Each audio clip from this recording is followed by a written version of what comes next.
This section talks about Chapter 5, The End. Years later, after their battles have been won and their scars have healed, they return to the lighthouse, to where it all began, but now they know what eternity truly means, because love is where the light remains. Watch or listen to this video to the end to find out if they've returned to the lighthouse. And what does eternity really mean? Where the light stays. Chapter 5, The Ending, Morning at the Harbor. The harbor awoke like someone slowly opening their eyes after a long dream. The water was still half asleep, silver and unbroken, carrying the reflection of the pale sun like an unfinished thought.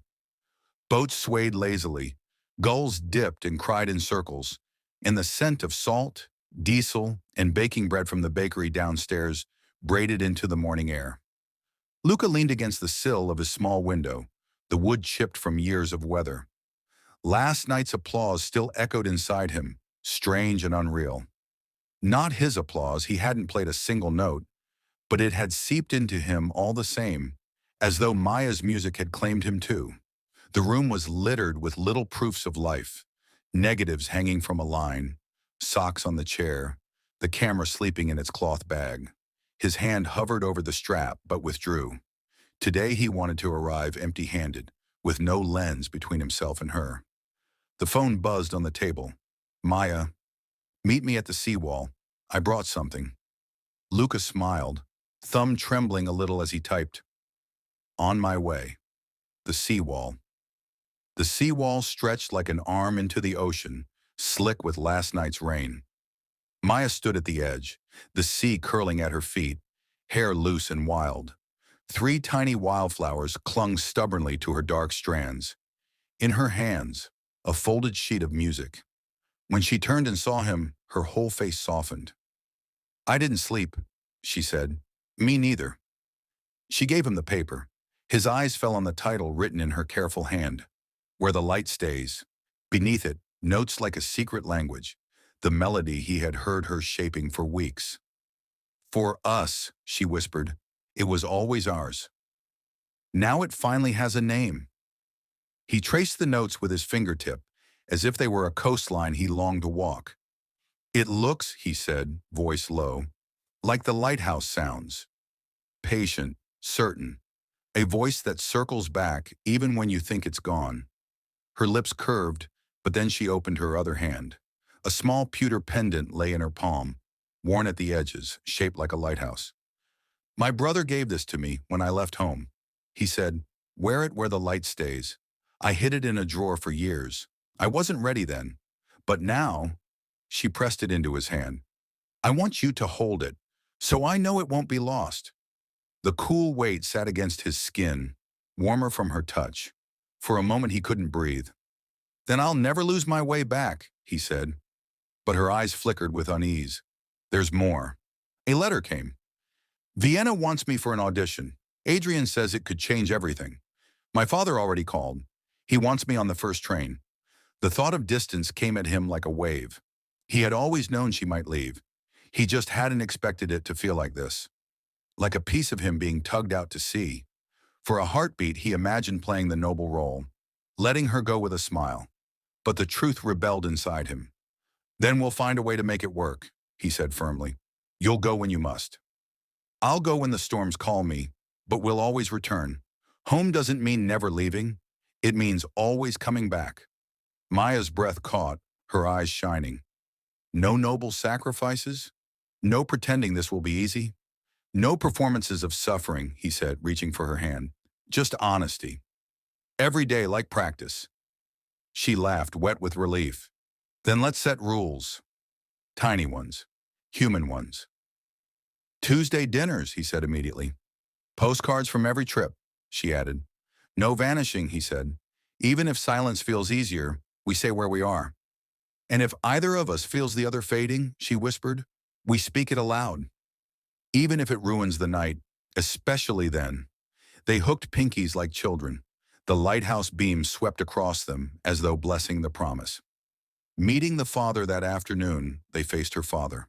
Pitar sat in the cafe with coffee black enough to be a sermon.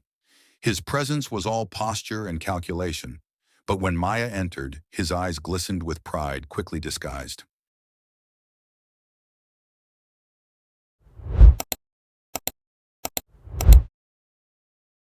My daughter played with excess last night, he said, choosing words like a man choosing weapons. It was honest, Luca replied, and honesty was exactly what the audience recognized. Peter's gaze narrowed. Are you her audience or her distraction? Luca held steady. I intend to be her chair, the kind you never notice until it's gone. Without it, the room doesn't work. Maya bit her lip to stifle laughter. For the first time, Peter's mouth twitched in something close to amusement. He turned to her. And Vienna? She lifted her chin. I'll go. But I will return, not just to you. To myself, something shifted in Pitar. His shoulders slumped. The cardigan seemed suddenly too heavy. Your mother once wanted to sing, he confessed. I stopped her. Called it wisdom. It was fear. Don't let me repeat it. The silence that followed was softer than any approval. Maya reached across and covered his hand. Luca understood then. He hadn't just earned tolerance, but a place in their family story. Life together. They moved into the apartment above the bakery. The glass was wavy, turning rain into blurred watercolors. Her piano took one wall. His photographs took another. Days wove themselves into music and images, into the smell of bread drifting upstairs, into small quarrels that ended in laughter. They kept their rules like commandments. Tuesday dinners sacred, postcards pinned like relics, no vanishing into silence. Once Luca came home soaked from chasing a storm, exhausted, shivering. Maya had burned the stew, forgotten it while composing. The apartment smelled like failure. They tried to laugh, failed, snapped. But then they remembered their promise. Say it, even if it ruins the night. I feel like a guest in my own life, Luca blurted. I feel like I'm failing at being enough versions of myself, Maya whispered. They put on coats and walked through mist, bought bread at 9 p.m., shared it on the seawall. By the time they came home, truce had filled the air like warm steam. Vienna's residency came with embossed paper and heavy ink. Weeks abroad, weeks at home. Maya's eyes searched Luca's face. Go, he said steady, and come back. She kissed him as though that sentence was the only passport she needed. In Vienna, she played with fire in her hands. She sent him recordings, her laughter spilling over the notes. He cooked stew alone on Tuesdays, listening to the metronome tick like a stubborn heart. And when she returned, the apartment swelled with her music again, proof that ambition didn't have to erase love. The festival summer lit the harbor with lanterns and smoke. Their performance, photographs on sails, piano by the sea, gathered the entire town. Luca's images stretched across white sails, storms breaking, children laughing, the lighthouse cutting a wound of light through darkness.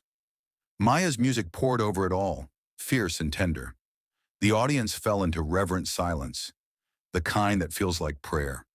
When she struck the last chord, the harbor itself seemed to exhale. Then the ovation crashed like waves, unstoppable. Afterward, an old woman in red clasped Maya's hands. I buried my husband last year. Tonight your light brought him back to me. Maya's lips trembled. Luca steadied her shoulders. Neither needed to speak. The lighthouse. On the anniversary of their first meeting, they climbed the lighthouse again. The sea roared below. The wind whipped hair into wild script. Do you remember? Maya called over the gale. How could I forget? She laughed. We didn't know if we'd survive it all. And now? Now I know we can, she said. He pulled the pewter pendant from his pocket and pressed it into her palm. Where the light stays. She kissed him with the ferocity of certainty, and the lighthouse beam swept over them like a vow renewed. Epilogue. Years unfurled.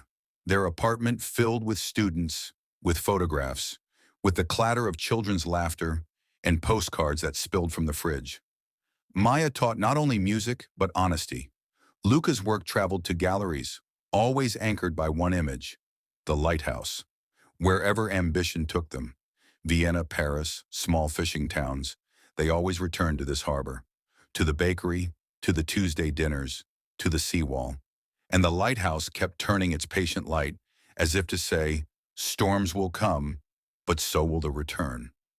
Love, they learned, was not fireworks, though they had known that too. Love was the beam of a lighthouse, steady, circling back, imperfect but relentless. And together, always together, they chose to stand where the light stayed. If you love romance, emotional storytelling, and cinematic vibes, this is for you. Don't forget to like, subscribe, and share this story with someone who believes in true love.